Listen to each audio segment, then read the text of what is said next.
दिल्ली से बड़ी खबर आ रही है। दिल्ली में एमएसपी किसान कमेटी की पहली बार बैठक हुई है। 5 सदस्य के साथ सेक्रेटरी लेवल के अधिकारी भी इस बैठक में मौजूद रहे। किसान कमेटी के सदस्य प्रमोद कुमार ने रखी अपनी बात। लंबी चली बैठक, किसानों से जुड़े मुद्दों पर हुआ मंथन। पीएम मोदी और केंद्रीय कृषि मंत्री का जताया गया आभार। तो दिल्ली में एमएसपी को लेकर ये पहली बैठक हुई है। किसान कमेटी जो बनाई गई थी उसकी आज पहली बैठक हुई और तमाम मुद्दों पर किसान कमेटी ने अपना पक्ष रखा और एक दूसरे के साथ अपनी बातों को साझा भी किया। इसी पूरे मुद्दे पर हमारे साथ बात करने के लिए इस वक्त मौजूद हैं किसान कमेटी के एक सदस्य प्रमोद कुमार जी। सर, आज कमेटी की पहली बैठक थी, आप लोगों ने आप लोग बैठ के एक दूसरे के साथ विचार विमर्श किए, तो कौन से वो तमाम मुद्दे हैं जिस पे आज चर्चाएं हुई?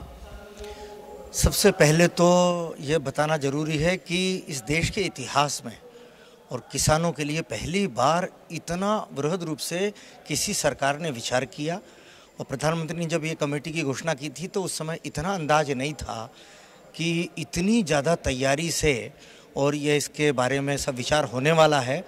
पहले ऐसा लग रहा था कि केवल एमएसपी तक ही सीमित रहेंगे और वो एक मुद्दा बड़ा है लेकिन वहीं तक सीमित रहेंगे। लेकिन जब आज बैठक हुई, एक तो इतनी लंबी बैठक 10 बजे से लेकर के 5:30 बजे तक नॉन स्टॉप, बिल्कुल अभी जस्ट बैठक ख़त्म हुई है और काफ़ी दूरदर्शिता से और इतना विचार करके और ये कमेटी की नियुक्ति हुई है। इसके लिए सरकार का, केंद्र सरकार का और प्रधानमंत्री जी का हम बहुत बहुत धन्यवाद देते हैं। और उसके बाद में इसके अलावा उन्होंने नैसर्गिक खेती, जिसको जैविक खेती बोलते हैं, उसकी तरफ बहुत ध्यान दिया। और डाइवर्सिफिकेशन खेती का जो आज चल रहा है कि केवल गेहूं चावल यानी इसी को खेती मान के बैठे हैं, ये बहुत बड़ी भूल है। और दूरदर्शिता से इतना लंबा विचार करके और ये तय किया कि नहीं, दूसरी चीज़ें जो हैं मिलेट हैं और ये सब चीज़ें जो हैं जो हमारे देश में अन्य भागों में आज आयात करना पड़ रहा है, तेल है, दालें हैं, दलहन, तिलहन, मिलेट। क्या आज की बैठक में इलेक्ट्रिसिटी अमेंडमेंट बिल को लेकर कोई चर्चा हुई, क्योंकि किसान लगातार इस बिल को लेकर भी विरोध कर रहे हैं? नहीं, ये इसके ऊपर ये बैठक नहीं थी। ये केवल जो एमएसपी कमेटी बनी है इसमें केवल 3 मुद्दे हैं। एक एमएसपी का है और दूसरा है अपना विविधीकरण का, जिसको डाइवर्सिफिकेशन कहते हैं, एग्रीकल्चर।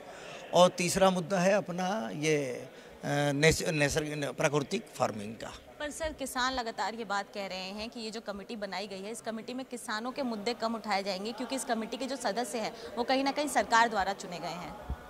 ये देखिए, अब ये कहने वाले तो अब उनका किसी का मुंह तो बंद कर नहीं सकते, लेकिन वास्तव में देखा जाए तो ये केवल किसानों के लिए ये पहली बार देश के इतिहास में हम तो कहेंगे कि ऐसी कमेटी की नियुक्ति। और सब प्रकार के इसमें व्यक्ति हैं, सारे लड़ने लोग जिन्होंने पूरा जीवन खपा दिया है किसानों के बीच में, और वो सारे लोग इसमें हैं और सब पूरा विचार कर रहे हैं। नॉन स्टॉप पूरी बैठक लगी रही और उसमें सब लोगों ने अपना अपना पार्टिसिपेशन किया है। अभी तो इसमें समय लगेगा लेकिन उसकी रूपरेखा समझ में आ गई कि कोई छोटा मोटा ये काम होने नहीं। किसान नेता शिवपाल काका ने और राकेश टिकैत ने भी कमेटी को लेकर एक बात कही है कि कमेटी कहीं ना कहीं किसानों के मुद्दे को नहीं उठाएगी और सरकार ने ये कमेटी लोगों को और किसानों का ध्यान भटकाने के लिए बनाया है। नहीं, उसके ऊपर हम कोई कमेंट नहीं करना चाहेंगे। उन्होंने क्या कहा इसके ऊपर हम कोई कमेंट नहीं करना चाहेंगे। कमेटी की फिर अगली बैठक कब होगी? ये अभी ये तय हो रहा है कि सितंबर में अगली बैठक होगी और अलग अलग जगह के ऊपर बैठक होगी, ये भी तय किया है। और इसमें विभिन्न प्रकार से काम भी बांटे गए हैं। इनको 5 भागों में जैसा अलग अलग बांटा है, क्योंकि हिमालयन की जब एमएसपी निकालेंगे तो हिमालयन जो क्षेत्र है, जो नॉर्थ ईस्ट वगैरह का जो इलाका है और यहाँ जो ऊपर हिमालय का जो है कछार, उसका जो इलाका, वहाँ अलग प्रकार की खेती होती है। वहाँ के कॉस्ट ऑफ प्रोडक्शन अलग है, वहाँ की फसलों की पद्धतियाँ अलग हैं, खेती करने का तौर तरीका अलग है। तो ये सब निकालने के लिए अलग अलग तरीके से बैठकें होंगी और उसी हिसाब से वहाँ पर जा कर के बैठकें होंगी। धन्यवाद आपका। तो ये थे हमारे साथ बात करने के लिए किसान कमेटी के सदस्य प्रमोद कुमार जी, जिन्होंने कहा कि अगली बैठक सितंबर महीने में होगी और तमाम मुद्दों पर हमने आज जिस मुद्दों पर बात किया उस पर विचार करेंगे और अगले दिन अगली मीटिंग में रिकमेंडेशन भी देंगे। नई दिल्ली से कैमरा पर्सन रिंकू के साथ प्रियंका राय, खबर फर्स्ट।